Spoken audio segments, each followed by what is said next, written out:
Saudações! Como vocês estão? Espero que seja tudo ótimo, porque se não está, vai melhorar.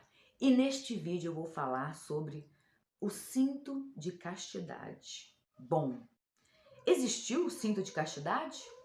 Vamos lá. Neste vídeo vou falar sobre o tão falado cinto de castidade, que para decepção ou alívio de uns, eles não existiram, é o que tudo indica. Como assim? Vamos lá.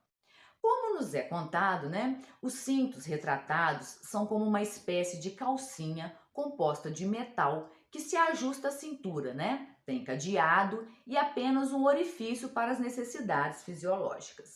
E a intenção é de guardar a castidade de suas mulheres, permanecendo desse jeito até seus maridos, né, voltar ao lar depois da caça, das batalhas e explorações. Estudiosos defendem a tese de que os cintos de castidade, na verdade, teriam surgido no decorrer do século XIX, durante a chamada época vitoriana, um período marcado por forte puritanismo. Mas, contrariando essa opinião, o poeta grego Homero, né, que viveu entre os séculos 11 e 7 a.C., diz em sua Odisseia que Hefesto, deus do fogo e da fundição, forjou um cinturão de bronze para que sua amada Afrodite permanecesse fiel a ele, enquanto outras obras da Idade Média também fazem referência a essa estranha peça. Ou seja, isso já é uma coisa antiga, né? Essa imaginação dessa peça. Era feito com ferro e trancado com cadeado, né? É uma armadura íntima. O objeto ele começou a aparecer, né, mais e mais em gravuras da época. Na maioria das imagens eram representados casais nos quais o marido, sempre mais velho, saía para trabalhar e a mulher, né, nua e usando o cinto de castidade. E por vezes ela estava esperando o amante que entraria em cena, né, com uma segunda e estratégica chave.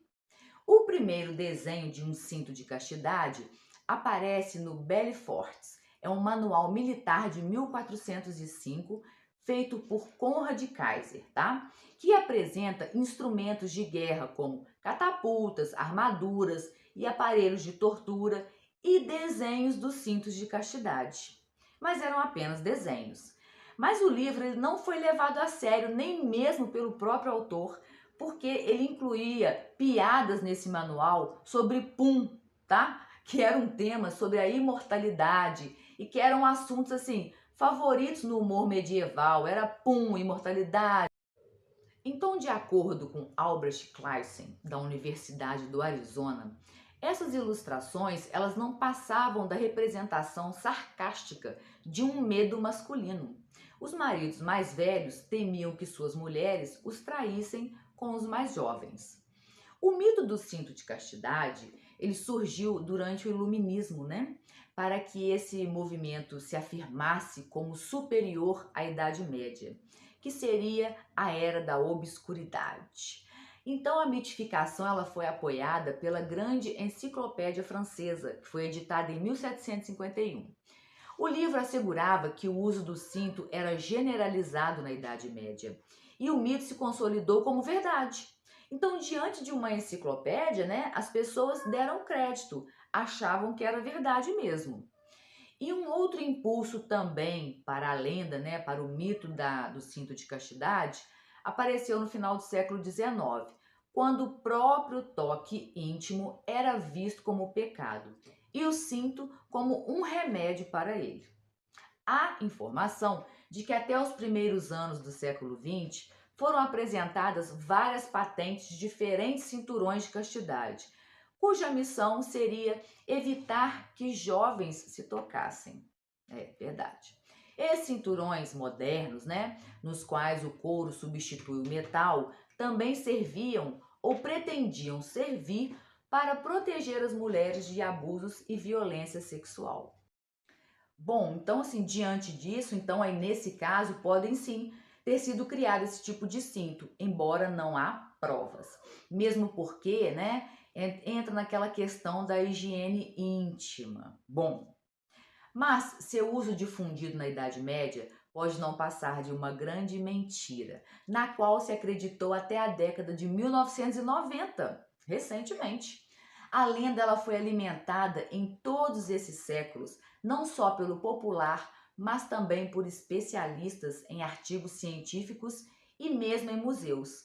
O próprio Museu de Medicina, chama-se Semmelweis, alguma coisa assim, em Budapeste, de onde provém os objetos expostos, né, na nova mostra, reconhece a responsabilidade dos museus na criação deste mito e afirmou que essas instituições não só conservam o passado, mas às vezes também uma história imaginária. E o passado, como o presente, está sempre em mutação. E além de o uso nunca ter sido documentado de forma séria, o cinto é medicamente impossível. Pensa bem, uma peça de metal colada na parte íntima do corpo por dias significaria o quê? Uma úlcera de pressão, né? Uma escara, seguida por gangrena, choque séptico e caixão.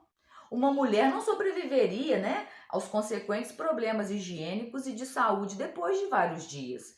E observando de perto, é impossível imaginar uma mulher submetida a tal instrumento, né, com metais pesados, duros e cortantes, trancados com um enorme cadeado e que as impediam de caminhar livremente e de até mesmo se sentar. Além disso, os cintos provocariam muitas feridas, lesões profundas na pele. Com o passar dos dias, né? Além das infecções vaginais e anais, numa época em que era impossível curá-las. Então, alguns estudiosos, como James Brandeis, alguma coisa assim, ele é um historiador da sexualidade medieval. E o Benedek Varga, que é diretor do arquivo do Museu de Medicina de Budapeste, já expressaram, tá, suas dúvidas sobre a veracidade desses objetos. Alguns cintos foram expostos em grandes museus, como o Museu British Museum, alguma coisa assim, que em 1846 exibia um original e acabou retirando por considerá-lo uma parte falsa da história.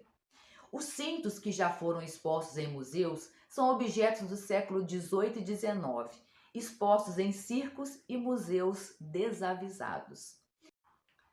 Um deles chegou a ser exposto no Museu Britânico em Londres, como um legítimo artigo medieval. Após descobrirem o equívoco, a instituição removeu o objeto em 1996, há pouco tempo. E para complicar ainda mais a situação, o Museu de Cluny, na França, e o Museu Britânico, na Inglaterra, descobriram em 1966 que os cintos de castidade, pertencentes a seus acervos, né, e considerados como medievais, eram falsificações do século XIX. E por isso eles foram retirados das vitrines. Bom, pode ser que no século XIX os cintos mais refinados, né, pequenos, leves, tenham existido, né, e usados por algumas mulheres da Inglaterra e da França, que era para evitar violência carnal e como garantia também de fidelidade, além de serem impostos também, né, a adolescentes da classe média para evitar o toque íntimo que naquela época acreditava-se que podia gerar doenças físicas e mentais. Infelizmente acreditavam nisso. Bom, e com toda essa dúvida, né, o interesse da ciência se concentrou em determinar a época de fabricação desses objetos, algo que com uma simples análise de material é possível averiguar.